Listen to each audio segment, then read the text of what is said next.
Olá, queridos alunos, olá, internautas. Dando prosseguimento ao nosso curso de Sociologia, nessa aula eu falarei do último desses grandes clássicos da Sociologia que iremos trabalhar aqui, que é o sociólogo alemão Max Weber. O Weber é um clássico não apenas na Sociologia, é também um clássico na Economia, na História, na área do Direito. Ele oferece uma nova metodologia, uma nova visão sobre a sociedade, uma nova análise, e por isso ele é estudado em todos os campos das humanidades. Se eu tivesse que elencar as principais características do pensamento do Weber, as principais preocupações das análises do Weber, eu colocaria esses 3 pontos aqui. Primeiramente, o poder, a natureza, o que é, como se desenvolve. Segundo, a religião. Terceiro, há várias obras dele sobre a religião e também sobre os impactos sociopolíticos da mesma. Terceiro ponto, o capitalismo. Ele traz uma definição de capitalismo, veremos nesta aula, diferente da definição de Marx. Uma concepção diferente do que é o capitalismo. E bom, junto a essas questões, junto a essas preocupações, o Weber traz também a consolidação de um aparelho metodológico e científico, ou seja, novos métodos e uma nova reflexão sobre o que é a ciência e o seu papel.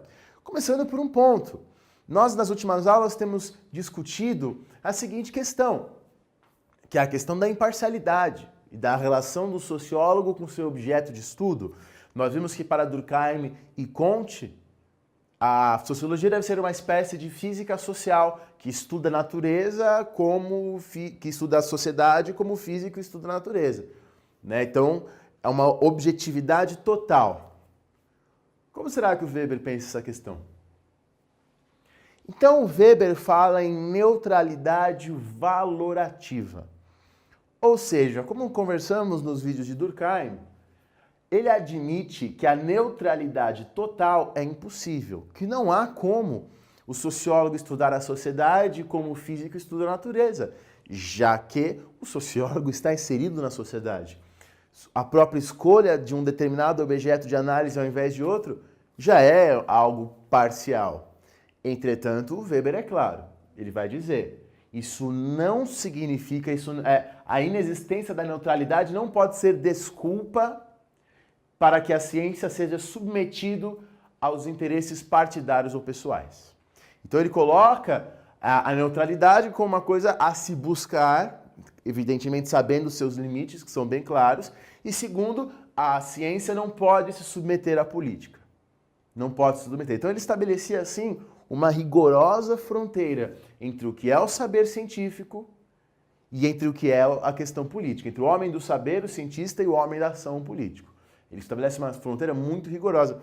Eu até coloquei umas frases aqui dele, que estão no texto dele, Política como Vocação. Veja só. Ele está falando dos professores universitários ou na escola que submetem o seu discurso a interesses políticos. É muito cômodo exibir coragem num local em que os assistentes e os oponentes, que seriam os alunos, estão suplicados ao silêncio. Depois ele diz, a juventude espera do professor, do cientista, um líder e não um professor. E por isso a consciência ética na ação científica deve livrar o professor dessa posição. O professor pode mostrar apenas a possibilidade da escolha, mas não pode ir além caso se limite ao seu papel de professor e não queira transformar-se em demagogo. Então ele vai dizer, o papel do cientista social é analisar a sociedade e mostrar as possibilidades e não se posicionar claramente quanto a mais correta. Claro que o cientista, se ele tiver uma vida política separada da vida do cientista, ele pode se posicionar, mas como político. Na posição do cientista, cabe a ele mostrar a multiplicidade de possibilidades, de opiniões, de visões e não se posicionar. Pode mostrar os caminhos que existem e os caminhos que são colocados, mas não se colocar, se posicionar. E muito bem. E outras questões, nós vimos nas aulas sobre o Marx, que tratamos em conjunto com a filosofia, sobre a questão das causas, falamos do materialismo histórico e tudo mais. O Weber, ao pensar qual a causa dos fenômenos sociais, o que explica os fenômenos sociais, ele admite o pluricausalismo. Quer dizer, um fenômeno possui um número de causas gigantescas. cada fenômeno social, se for explicar as causas dele, são uma série de causas e você pode ir até atrás. Entretanto, nas obras do Weber, a gente vê que ele coloca as ideias como guarda-linhas da história.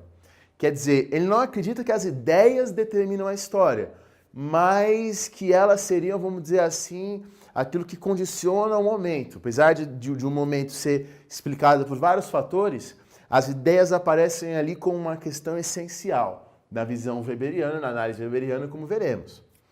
O Weber traz também na sua análise outras ideias, como por exemplo a ideia dos tipos ideais para explicar as coisas. Os tipos ideais são uma espécie, vamos ler aqui, de construção utópica com as variáveis mais sobressalentes de qualquer situação social. Uma construção hipotética para ver os aspectos mais destacados de um fenômeno social na sua totalidade. Então deixa eu tentar explicar isso para você. Por exemplo, quando o outro sociólogo, Sérgio Buarque de Holanda, há um vídeo, entre os vídeos do Poliedro, há um vídeo sobre o homem cordial, essa questão do Sérgio Buarque de Holanda, quando o Sérgio Buarque de Holanda fala que o brasileiro é um ser que age muito pelo coração.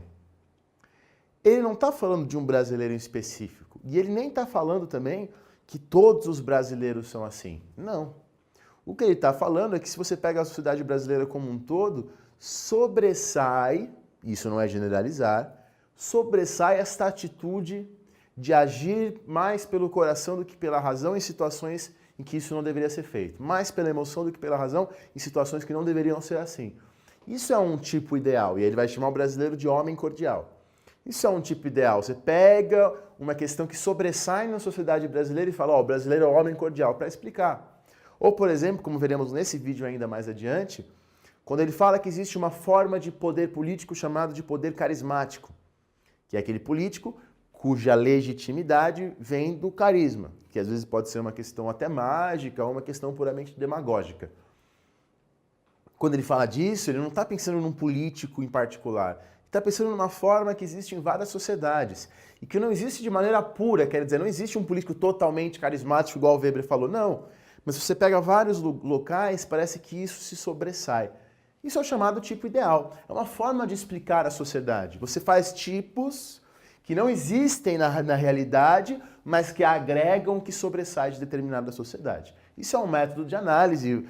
Podem procurar aí o vídeo que eu já citei sobre o homem cordial. Eu acho que ele vai te ajudar muito a entender o que eu quero dizer com isso. Muito bem, se associa também ao Weber a assim chamada teoria geral da ação.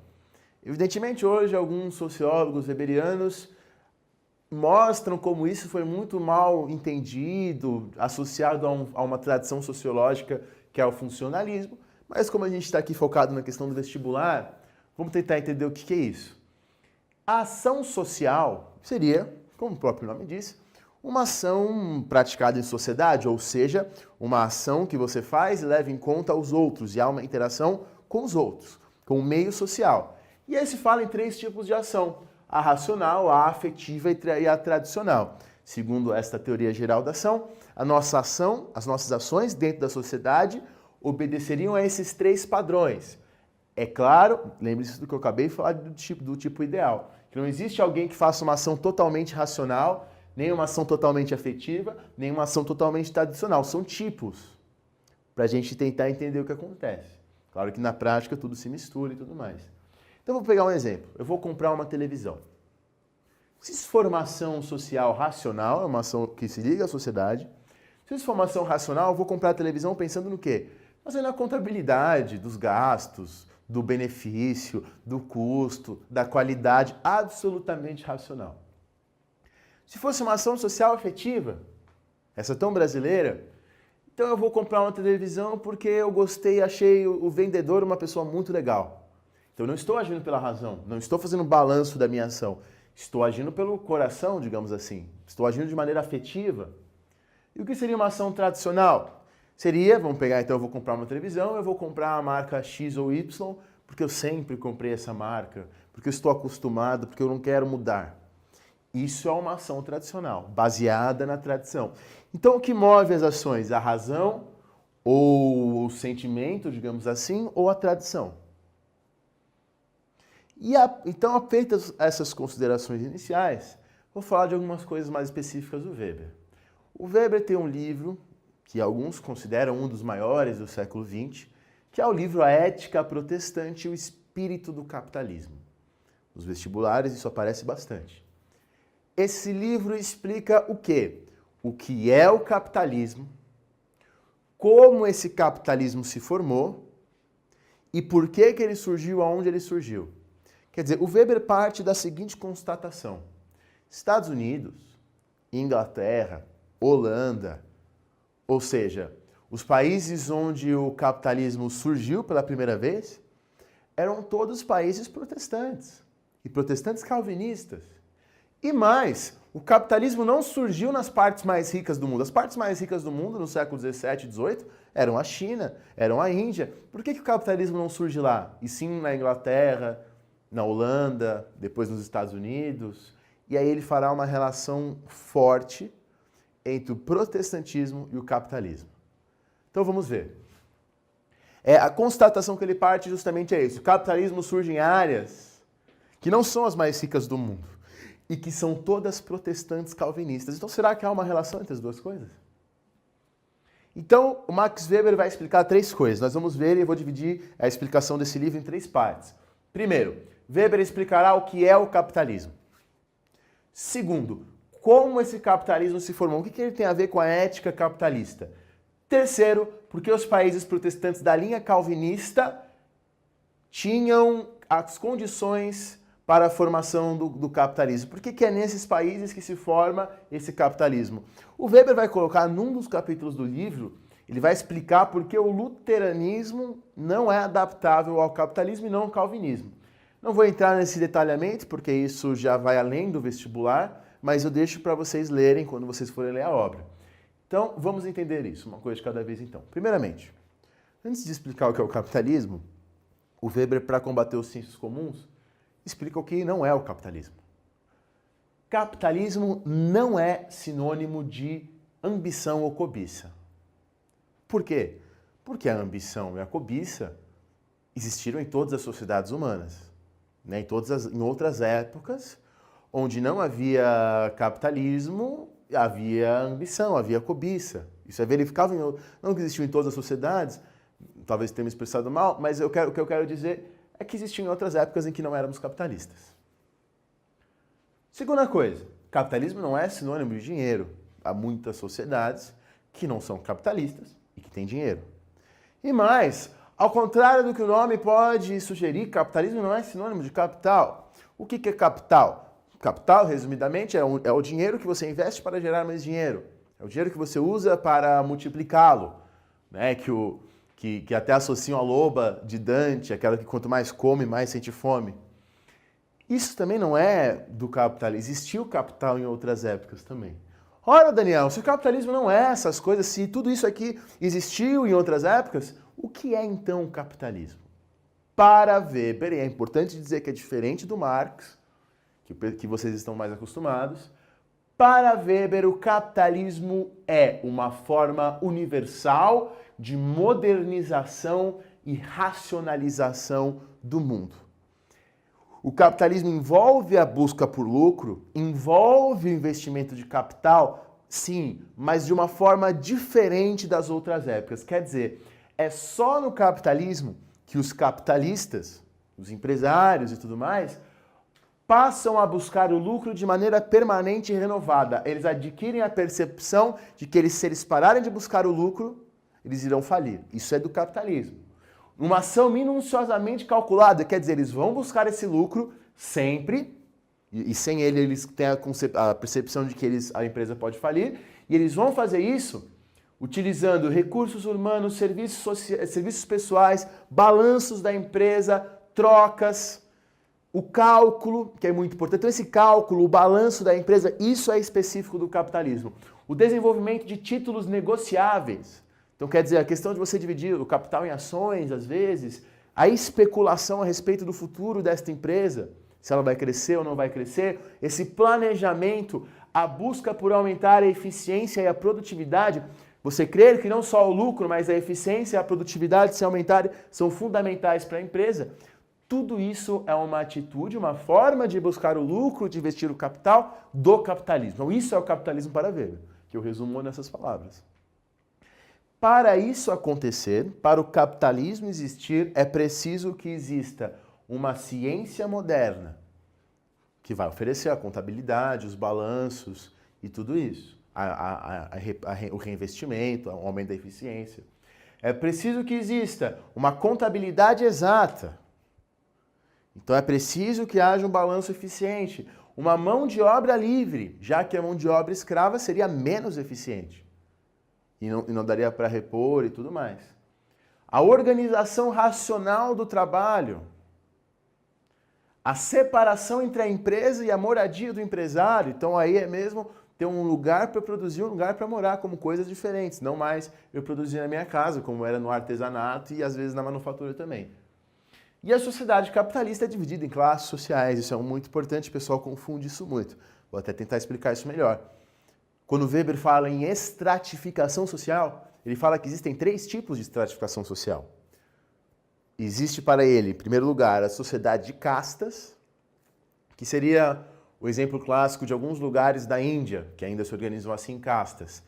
A sociedade de castas é uma sociedade na qual você nasce numa posição social e você ficará nela o resto da sua vida. Não há como sair dessa posição social. É totalmente imóvel.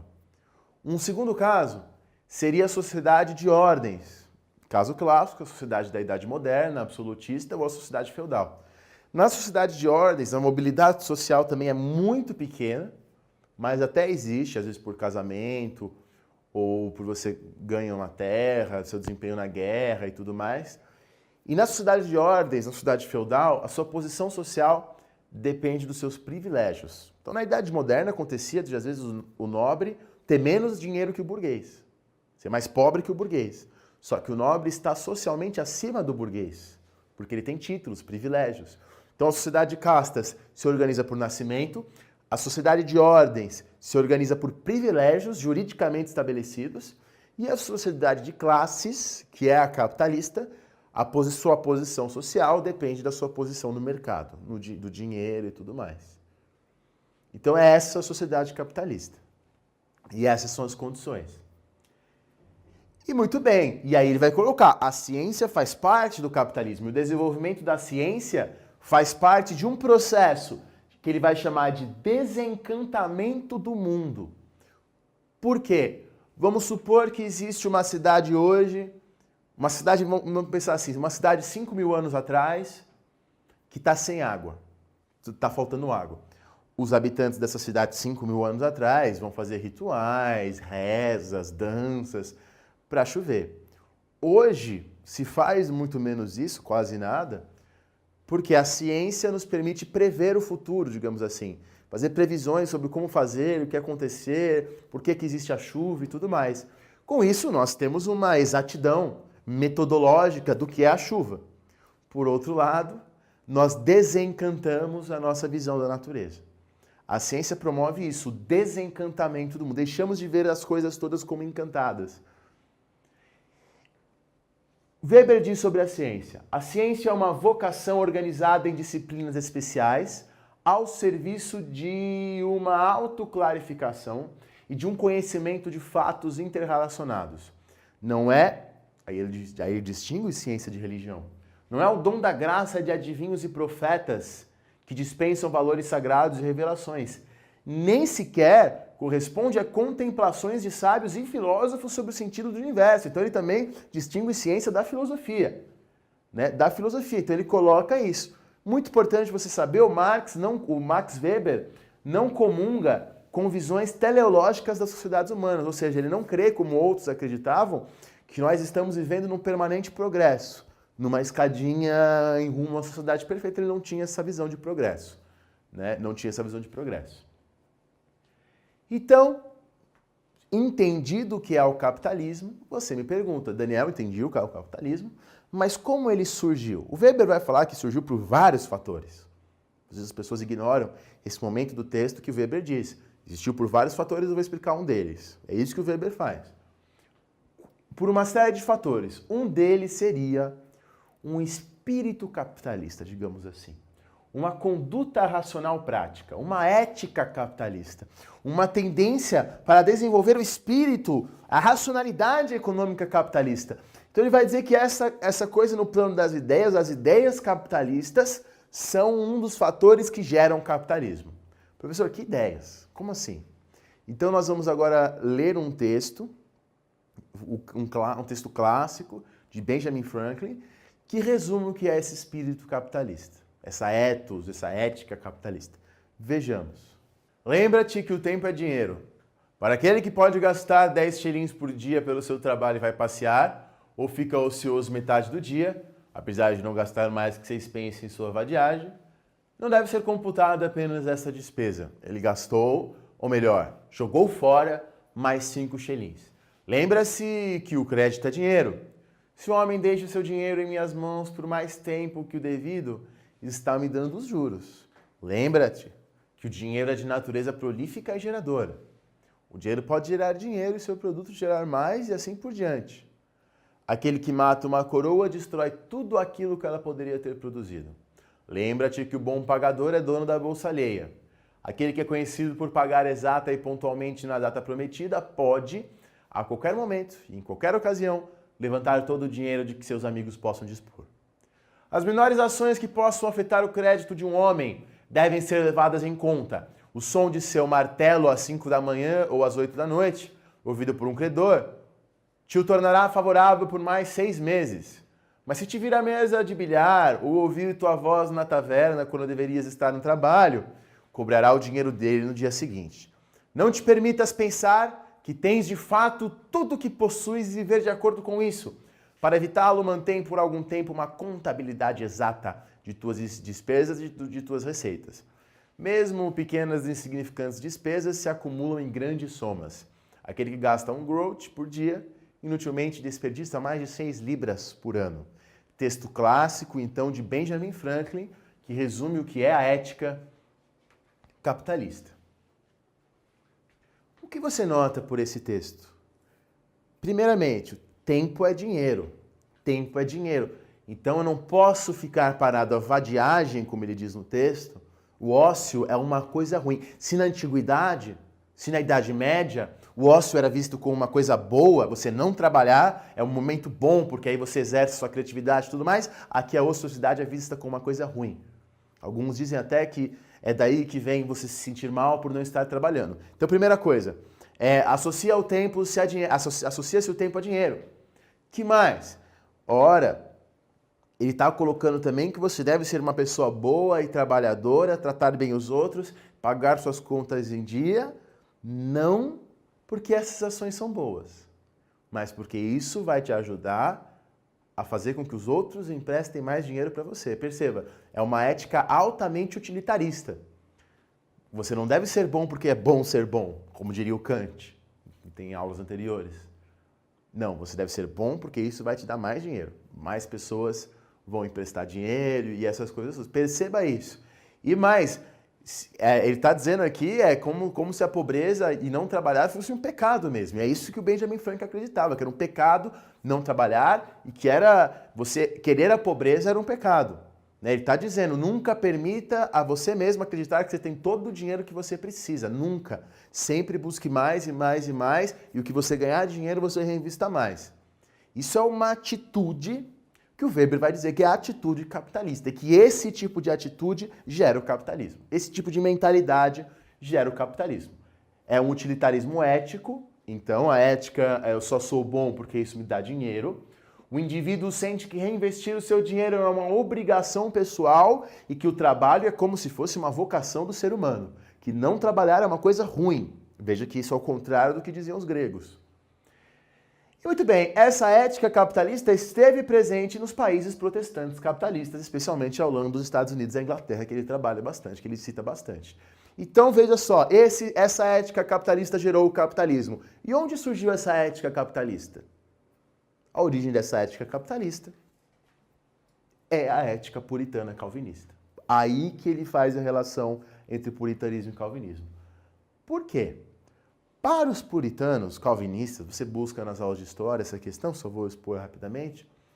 Para os calvinistas, para, né, depois os seguidores de Calvino que vão fazer essa relação, todos os seres humanos já estão predestinados a ir para o céu ou a ir para o inferno. Isso já está definido por Deus muito antes do nosso nascimento. Então, coloca-se nessa religião a questão da predestinação. Entretanto, as pessoas perguntavam para os líderes calvinistas, ora, como saber se eu estou predestinado a ir para o céu ou a ir para o inferno? E alguns começam a dizer, há várias formas de você saber se você vai para o céu ou para o inferno. Uma delas é se você resiste ao pecado. Se você tem uma grande resistência ao pecado, é sinal de que você é um predestinado para ir para os céus. Evidentemente, é engraçado você pensar que por conta disso as pessoas passavam a se vigiar mais, a fechar-se mais em sua ética para tentar mostrar, provar que é um predestinado. Veja o ciclo que isso gera. E outra coisa, se você tem sucesso no seu trabalho, se você trabalha e pelo seu trabalho, pelo seu esforço, pelo seu mérito, você se enriquece, isso é um sinal que você tem a graça divina. Veja só, isso é muito importante. É a primeira vez que se estabelece uma relação entre o sucesso econômico, o acúmulo de riquezas e a graça divina.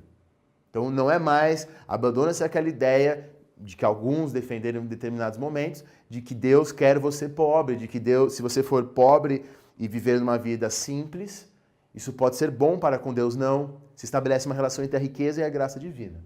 E muito bem, as pessoas guiadas por esses princípios calvinistas passam a buscar o enriquecimento com astúcia e inteligência, ao mesmo tempo que renunciam aos prazeres mundanos conquistados com dinheiro. Quer dizer, passam a querer acumular dinheiro para sentir que isso é um sinal da vocação de Deus e tudo mais, mas como elas são calvinistas, como elas são religiosas, protestantes, puritanas, elas não gastam esse dinheiro com as coisas que os calvinistas vão chamar de banalidades, futilidades, música, comida, essas coisas. Eles usam esse dinheiro para gastar mais dinheiro.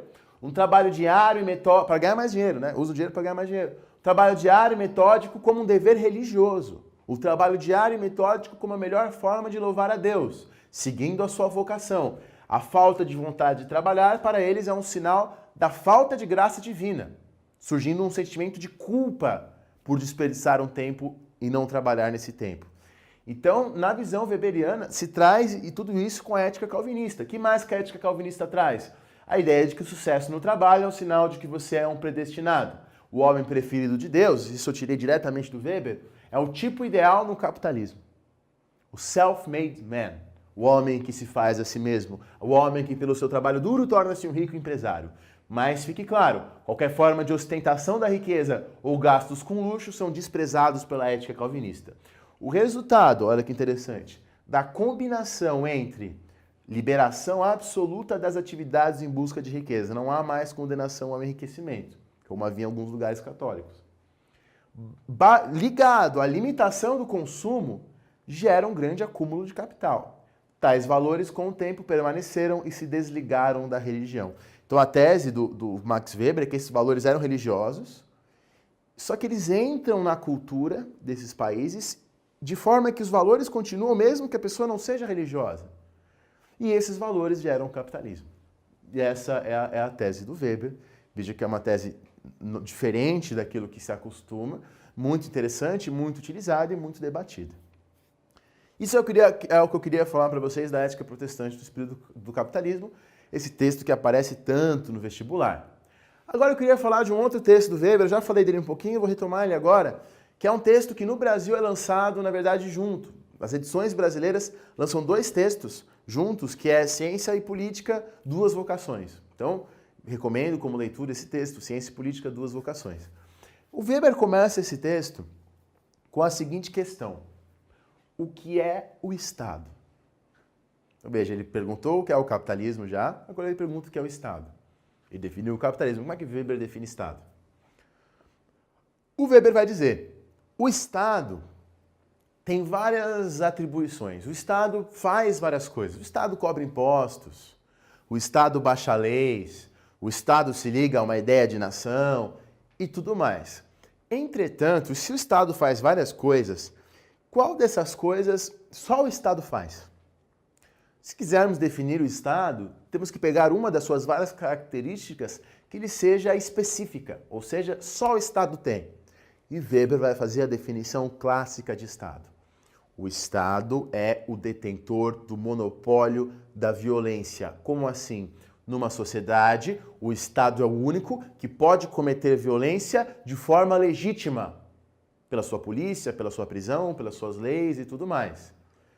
O Estado é a fonte do direito da violência. Se um policial tem o poder legítimo de prender alguém, esse poder emanou do Estado.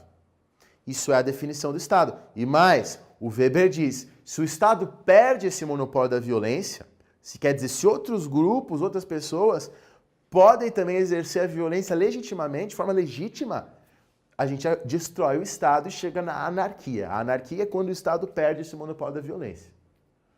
Então, a definição é essa. O Estado é uma relação de dominação do homem pelo homem baseada no monopólio da violência. Então, quando você tem uma comunidade, uma região onde o Estado não entra, onde o Estado não consegue colocar as suas leis e tudo mais, a gente não fala que tem um Estado paralelo? É isso. Pois ali esse Estado não chega com seu monopólio da violência. Então, se retirarmos essa característica de fonte do direito legítimo à violência, entramos naquilo que chamamos de anarquia.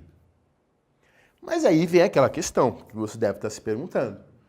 Daniel, se o Estado é a dominação do homem pelo homem por esse sistema de monopólio da violência, por que os homens aceitam o domínio de um Estado?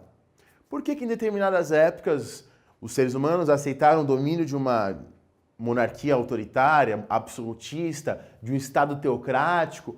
Por que os homens aceitam? O que legitima, na visão dos seres humanos vivos, a existência desse Estado? E aí o Weber vai falar, ainda na metodologia dos tipos ideais, de 3 fundamentos da legitimidade, 3 tipos de legitimação do poder do Estado. Primeiramente, o poder tradicional. O que seria o poder tradicional? Seria quando ele se submete a um Estado, a um poder, aceita esse monopólio da violência do Estado, por uma questão de tradição. Pela tradição. Seria o caso, por exemplo, de um Estado patriarcal, uma família sempre governou e logo vou aceitar essa família. Então, por tradição. Segunda coisa, o poder legal, ligado às leis. Então, na visão do Max Weber, alguns estados são obedecidos por conta das leis. Então, seria, teoricamente, o que fundamenta o nosso Estado democrático. Eu obedeço esse Estado por conta das leis que são feitas por representantes por mim elegidos, que eu elegi. Então, isso seria uma segunda visão. Qual seria a terceira? O poder carismático. Então, eu obedeço esse Estado não por conta das leis, não por conta da tradição, mas por conta do carisma desse líder. Esse carisma pode ser exercido de várias formas. Pode ser um líder demagogo, aquele que fala bem, que convence pelas suas palavras. E assim ele legitima a sua posição. Pode ser o líder mágico, como no Egito Antigo, quando o faraó se dizia também um deus. Ou alguém que tem um contato com Deus, o direito divino, por exemplo, que existia na Idade Moderna, quando acreditava-se que era, que era Deus que escolhia os reis, que legitimava os reis, que abençoava os reis. Então é assim que se legitimam os estados. Veja, pense no que eu já falei sobre os tipos ideais. Não existe uma forma pura de poder. Claro que todos se relacionam na prática. Ele faz essa tipologia para a gente começar a entender, para a gente analisar. E muito bem, mas o Weber vai dizer ainda, os funcionários administrativos do Estado, a questão dos funcionários administrativos, nem todos obedecem ao Estado por esses 3 motivos. Outra coisa que fundamenta a obediência são a retribuição material e o prestígio social. Retribuição material seria o caso clássico do salário. Eu trabalho, eu sou um funcionário administrativo desse Estado e eu obedeço porque ele vai me dar um salário. E se eu não obedecer, eu perderei esse salário. Mas um outro caso é o prestígio social. Então eu trabalho para esse Estado pelo prestígio que isso me confere. Isso é muito famoso no Império Brasileiro, no Segundo Reinado. Dom Pedro II dava títulos de nobreza que, na verdade, não conferiam para essa pessoa privilégios de fato. Davam para essa pessoa prestígio. E era isso que se buscava e se obedecia pelo medo de perder tal prestígio. Pelo medo de perder tal prestígio. Então é isso. Ele vai falar também, o Weber, pensando ainda na lógica que fundamenta os estados, na administração. Então ele vai classificar também 2 formas de administração dentro dos estados. Numa primeira, Os funcionários, os outros magistrados, os líderes são proprietários dos instrumentos de gestão desse Estado. Exército, cavalos, veículos, recursos financeiros. Como assim, Daniel? Seria o caso do Estado feudal. No Estado feudal, que alguns nem chamam de Estado, na verdade, você até tem um rei, mas o exército, por exemplo, que seria um desses meios, está dividido entre os senhores feudais. Então, se o rei quer fazer uma guerra, ele tem que convocar os senhores feudais para que os senhores feudais convoquem esse exército. Então veja que no caso do feudalismo, na sua forma clássica, não está nas mãos do rei o aparato administrativo, está dividido entre os senhores locais. Um outro caso seria quando os meios de gestão estão nas mãos do Estado. Na Idade Moderna é quando surge o Estado moderno. O Estado moderno é isso, é aquele que, no caso foram reis que fizeram isso, expropriam os poderes independentes. Quer dizer, centraliza se o exército, se os veículos, se os recursos financeiros, se os impostos estavam nas mãos dos senhores locais, na formação dos estados modernos, isso se centraliza nas mãos de um rei, nas mãos do Estado. E é assim que se formam os estados modernos, é assim que é até hoje. O Estado aqui, por exemplo, no mundo dos estados nacionais, tem o monopólio dos impostos, ele que cobra os impostos, ele que tem o exército, ele que tem a polícia. Então isso é centralizado. E nós, por mais que sejamos democratas, estados democráticos, somos herdeiros dessa maneira de gestão absolutista. E muito bem, então eu queria deixar já citei, estou citando de novo, esse livro como sugestão, porque ele vai continuar trabalhando essas questões e ele vai chegar e vai analisar os partidos políticos, o que é alguém que tem a política como vocação. Ele vai chegar a analisar de uma maneira até parecida com Maquiavel, que nós vimos em outras aulas. Ele vai chegar a analisar qual que é a ética que um político deve seguir. Qual que é a ética política mesmo?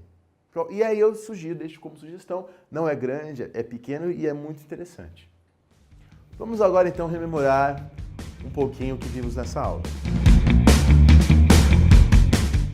Muito bem, nessa aula então nós analisamos um pouquinho das formas nas quais Max Weber trabalha a sua análise sociológica. Vimos os tipos de poder para ele, vimos o que fundamenta esse poder, vimos a forma de administração de um Estado, então vimos um pouquinho do seu pensamento político, vimos também o que ele entende por ciência, vimos a questão da neutralidade valorativa na ciência, no estudo das ciências sociais, vimos também as ações sociais e vimos também a questão do capitalismo, que é o capitalismo e como ele se forma para o Weber, qual é a origem dele.